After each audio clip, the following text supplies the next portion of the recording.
Always great catching up with my next guest. The Killer Gorilla, Jared Cannonier, is going to be back in action, taking on Gregory Rodrigues, UFC Fight Night, February 15th. We're almost a month away from the fight. Jared, how you doing, man?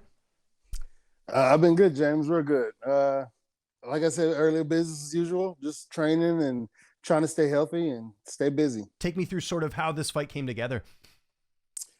Well, the last two guys I fought have been up-and-comers, if you will. So, no, it's been trending, if you will, in my matchups. Okay, no problem. Any other names in the mix, or was always Gregory? Well, after was it Anthony Hernandez had his fight? His last fight? Yeah. He kind of mentioned my name and wanted to, mention that he would like to fight me and gave a little backstory with that as well. And I thought that would have been cool, especially considering he had been doing really good for the last couple of years. So, and they were already giving me guys lower ranked than me. He outranks Gregory, so it was a better matchup ranking wise. So that's one that I was actually asking for. And they ended up obviously giving, Hernandez, Brendan Allen. He's fighting on that Seattle card I saw. So, looks like he's already booked up. Let's talk about Gregory, obviously a knockout artist. I mean, this is going to be a good fight for the fans, I'm sure, in terms of both your styles. What do you know about him? How do you feel like you match up against him here?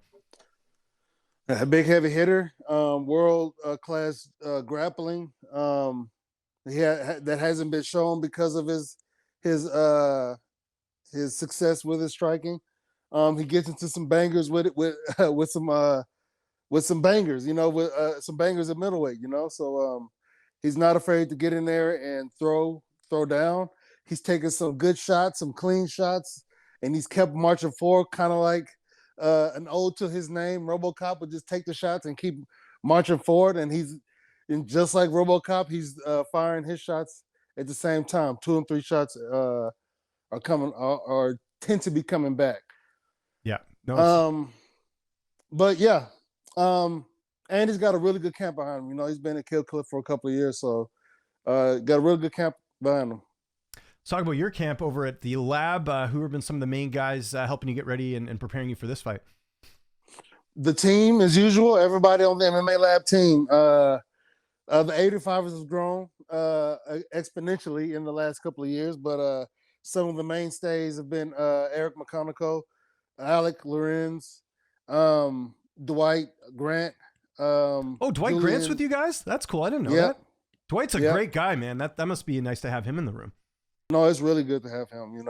Dwight's a real good man, a real good teammate to have with you, and a student of the game as well. So we share a lot in common, me and him. Who else? Julian Marquez is in there, Brady, among the big guys. But all the other guys on the team, you know what I mean? From us big guys all the way down to the 25ers and to the 35ers and the 25ers, as well as the women on the team. So again, we all train in the same room. We do everything together. It's a real good team, real good bonding thing that we have, and we all grow together. So. And it's like a family atmosphere from what I hear too. Like a lot of you guys get along, and some of, like you just mentioned Dwight and Julian, those are two like super nice, like personality guys too, aside from being great fighters. So I'm sure that adds to the room as well, right? Just lighten up the mood a bit. No, absolutely. As well as the program at the lab is still the same. You come in there, you could put your nose to the grindstone, you work hard. Benson Henderson has always set the standard.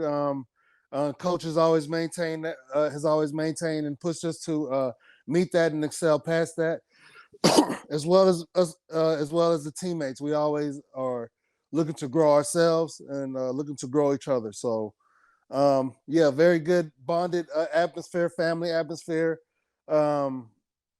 That we continue to grow. It's gotten bigger. We've opened up, we've expanded, and we're still running out of room. So I guess that's a really good problem to have. Yeah, no, it certainly is. And then in terms of, obviously the weight cut, you've been like, I know the last couple of years, you've really done your strength and conditioning and all that stuff, like really ramped that up. Is the weight cut, like, I know as you get older, usually it's tougher, right? But it seems like for you, you've really dialed it down to like a science and it's not really an issue for you. You are right. It has gotten a bit more difficult or more involved. I don't want to say it's become difficult, but it has become a little bit more involved. So I've taken measures to try to be ahead of that and it not be an issue. So not to say that my cuts have been hard. My cut at middleweight has never been hard. I think I've always been a natural middleweight. So I think it's been a relatively easy cut, and this was going to be no different, better if not no different. Yeah, I agree. I don't think this fight's hitting the scorecards with your two styles. How do you see the fight playing out February 15th? I plan on knocking him out. I think it's going to be a TKO, possibly in the second or third round. He tends to slow down a little bit.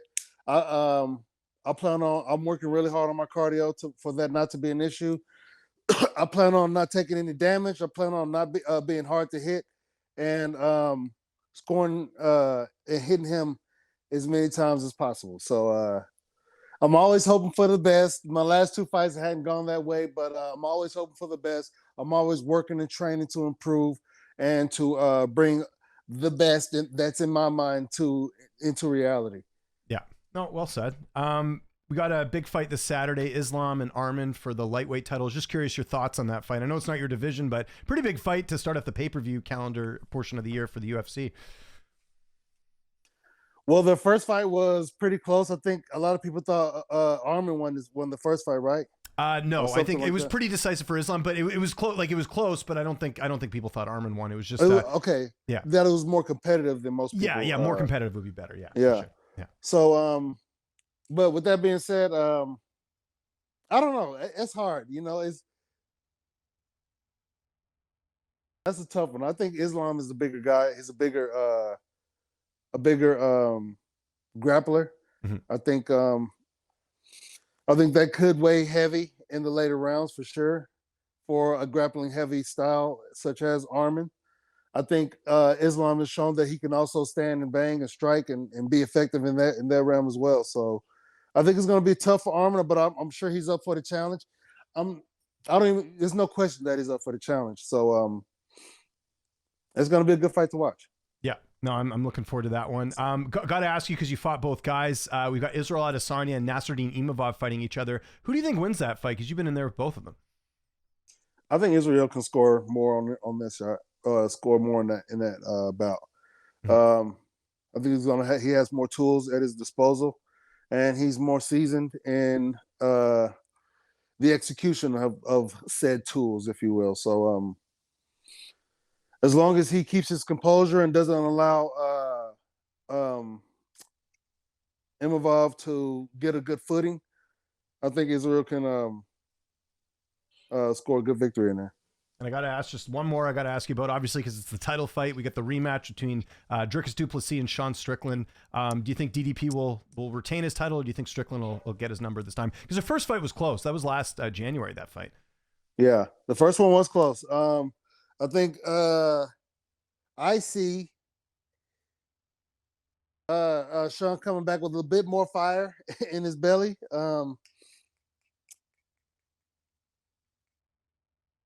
But it was close last time. I think Sean did more damage last time as well. I think he's going to take the momentum that he did more damage and really try to close the deal in their next fight.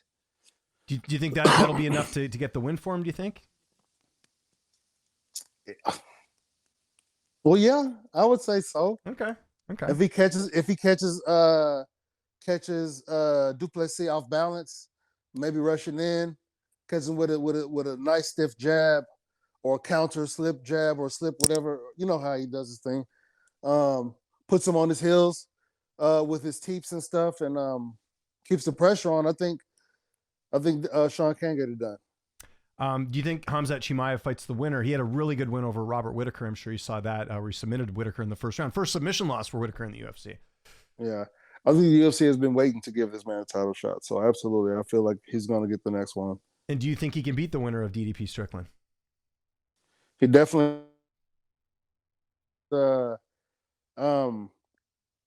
He's a force to be reckoned with in the octagon. Mm-hmm. So yeah, he definitely can. I know that's a fight you wanted at some point. Is it kind of disappointing that, you know, maybe that, I mean, I guess it could still happen, but, you know, obviously it's been tough to get fights with him, it seems. I'm at the point where I got to work my way back up to that fight now. So, that's what I'm doing. I'm not really worrying about what may or may not be in the distant future. I'm worrying about what's next, what's ahead of me. Yeah. I guess the goals this year is to just keep active, and because I mean you're still performing at a high level, right? Like you feel, I know you're 40, we're the same age, by the way. So, you know, people being ageist or whatever, you can leave us alone. It's you know, you're still performing at a high level. Like, do you feel like you can still fight for a while, like the way you're competing? Because I remember especially that Vittori fight, like you look like a completely different fighter in there, you know, in that one, right? Yeah, and I plan to look like a completely different fighter in this one. I'm going to look like a completely different fighter. Um, and the goal isn't to just keep busy. The goal is to win. So Mm-hmm. I want to start winning. Um, I'm not looking on closing a show in my career. I don't see no close in the distant future. I'm going as long as my body holds up.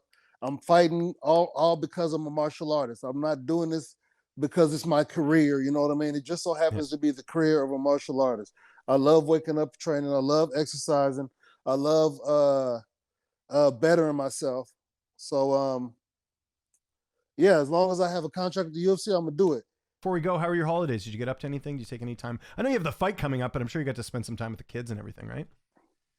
The holidays was business as usual. Yeah, I got to spend actually not having a fight schedule. I got to spend the holidays here at home with the family. So business as usual. The kids ranked it in big, hauled it in big time this year. And yeah, I'm glad 2024 is over, man. 2024 has not been fun for us, but on to 2025.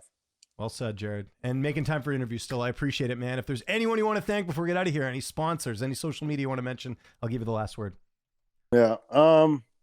Just shout out to the guys at the MMA Lab. You know, I love being there. It's always a great place for me to go and hone my skills. So shout out to MMA Lab. Shout out to Aris Physical Therapy.